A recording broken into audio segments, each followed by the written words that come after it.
வணக்கம் மக்களே, welcome to Bigg Boss Tamil season 9. So இன்னைக்கு நைட் பார்த்தீங்கன்னா லைவ்ல பார்வதி மட்டும் பாத்திரம் விளக்கிட்டு இருக்காங்க. யாருமே கிடையாது சப்போர்ட்டுக்கு. ஸோ அசிஸ்டன்ட் வார்டனுக்கு வந்து கையில் அடிபட்டுருச்சு அப்படி சொல்லிட்டு அவர் தூங்க போயிட்டாரு. எதுவுமே அவர் ஆர்கனைஸ் கூட பண்ணி வைக்கல பாவம்.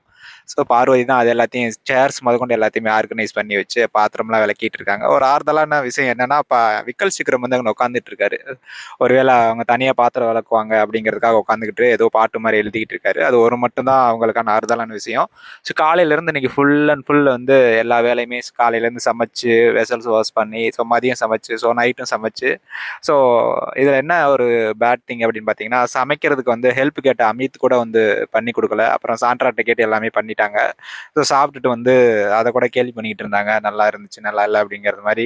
ஸோ ஒரு அப்ரிஷியேட் கூட பண்ணாமல், ஸோ உண்மையிலேயே பார்வதி வந்து செம ஸ்போர்ட்டிவாக எடுத்துக்கிட்டாங்க இன்னைக்கு. ஸோ சுபிக்ஷா கூட சொல்லியிருப்பாங்க அமித்கிட்ட போய், அவங்களுக்கு ஒரு 2 நாளாக வந்து ஹெல்த் இஷ்யூ இருந்துச்சு, அதனால கொஞ்சம் 2 3 தடவை கூட அழுதாங்க அப்படின்னு. ஸோ உடனே அமித் வந்து ஒரு ஹியூமனிட்டி இல்லாமல் ஒரு வார்த்தை சொல்லியிருப்பாரு.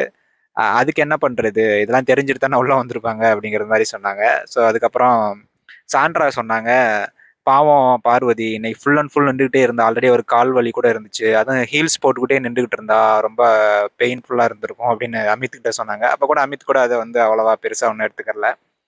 அதுக்கப்புறம் அந்த ஃபுட் விஷயம், அப்புறம் வந்து அசிஸ்டன்ட் வார்டன் வந்து எந்த ஹெல்ப்பும் பண்ணாதது, ஸோ ஒரு ஆளாக எல்லாம் பண்ணுறது. ஸோ இப்போ வெளியே பார்வதி உட்காந்து பேசிக்கிட்டு இருந்தாங்க விக்கல் சீக்கிரம்கிட்ட. ஸோ எல்லாரும் வந்து பாலை திருட்டிட்டு வந்து காஃபி போட்டு குடிச்சிட்டு போனாங்க. ஸோ இதெல்லாம் பார்க்கும்போது ஒரு வகையில் பார்வதியை ஏமாத்துறாங்க அப்படின்னு நினச்சிட்டு அவங்க பண்ணிட்டு இருக்காங்க. ஸோ இனிமேல் பார்வதி பாவம் தான் ஆக்சுவலாக. ஸோ ஆல்ரெடி அவங்களுக்கு கோவமாக இருக்காங்க பிக் பாஸ் மேலே, ஏன்டா இந்த டாஸ்க் எங்களுக்கு கொடுத்தீங்க அப்படின்னு சொல்லிட்டு. ஸோ எனிவே ஸ்போர்ட்டிவ் எடுத்து இந்த டாஸ்க் எப்படியாவது கண்டிப்பாக முடிச்சே ஆகணும் அப்படிங்கிற ஒரு சேலஞ்சில் இருக்காங்க. இது மட்டும் இல்லாமல் இந்நேரம் வந்து டாஸ்க் முடிஞ்சிருக்கணும் ஆக்சுவலாக. ஸோ அதை இன்னும் முடிக்காமல் கொண்டு போயிட்டே இருக்காங்க. ஒருவேளை பார்வதிக்கு நிறைய வேலை வைக்கணும் அப்படிங்கிறதுக்காக என்னன்னு தெரியல. ஸோ நாளைக்கு தெரியும் யார் ஒஸ்ட் பெர்ஃபார்மர் பெஸ்ட் பெர்ஃபார்மர் அப்படின்னு. ஸோ உங்களுடைய பெஸ்ட் பெர்ஃபார்மர் இந்த வீக்கில் யார், அண்ட் இந்த வீக்கோட பெஸ்ட் பெர்ஃபார்மர் யார் அப்படின்னு உங்கள் சாய்ஸ் வந்து கமெண்ட் பண்ணுங்கள், நானும் தெரிஞ்சுக்கிறேன். Thank you so much.